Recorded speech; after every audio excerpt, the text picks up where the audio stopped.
नमस्कार, मेरा नाम राजेंद्र कुमार प्रजापति है। मैं स्नातकोत्तर के साथ साथ मैं बीएड किया हूँ। मुझे शिक्षा में 6 वर्षों का अनुभव है।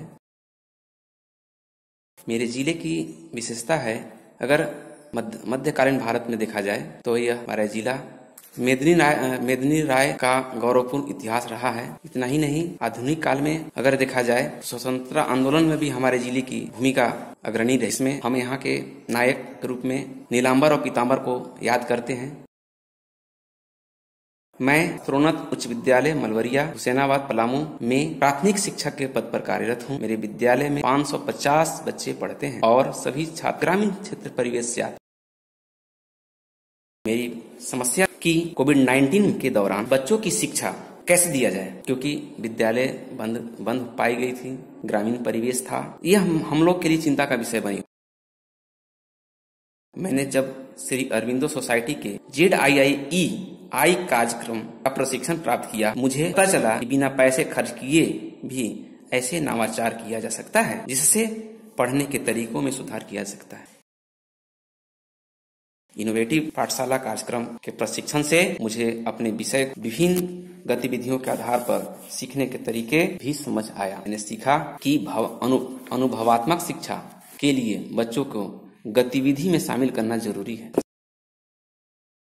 शिक्षण से मुझे बहुत फायदा मिला। मेरे दिमाग में जो गतिविधि चल रही थी, मैंने उसे ठीक ढंग से बच्चों के साथ क्रियान्वित कर पाया। प्रशिक्षण में मैंने ऑनलाइन पढ़ाने के कई तरीके सीखे, कई प्लेटफॉर्म सीखे, जैसे Zoom app, Google Meet, Webex. इससे मैंने सीखा तो बच्चों को भी मैंने सिखाने का प्रयास किया और बच्चों को मैं जा करके गाँव में घूम करके बच्चों से मैंने संपर्क किया, बच्चों का व्हाट्सएप नंबर लिया। बहुत से बच्चे जो थे ग्रामीण परिवेश से होने के बावजूद भी एंड्रॉयड फोन रखे हुए थे, उनके बच्चों के गार्जियन से मैंने संपर्क किया और बच्चों को मोबाइल चलाने का और ये Zoom app, Google Meet download करके सिखाया। उससे बच्चे भी गूगल मीट का इस्तेमाल करने लगे, जूम ऐप का इस्तेमाल करने लगे। स्क्रीन शेयरिंग के माध्यम से मैंने कुछ बच्चों को पाठ्यक्रम से संबंधित चित्रों को दिखा करके मैंने बच्चों को सिखाया।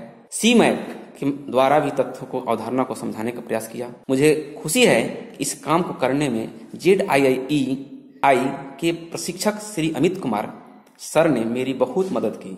मैंने अपना आइडिया उनके साथ साझा किया और उन्होंने मेरे आइडिया को सुधारने में सहयोग किया। मैंने समस्या का समाधान इस प्रकार किया।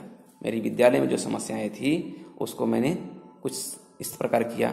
मैंने सबका व्हाट्सएप नंबर लिया। राज्य में DG7 कार्यक्रम चल रहे हैं और उनके तहत कंटेंट भेजा जाता है और कंटेंट के माध्यम से मैंने बच्चों को प्रशिक्षित करता हूँ और बच्चे भी उसमें जुड़ गए हैं।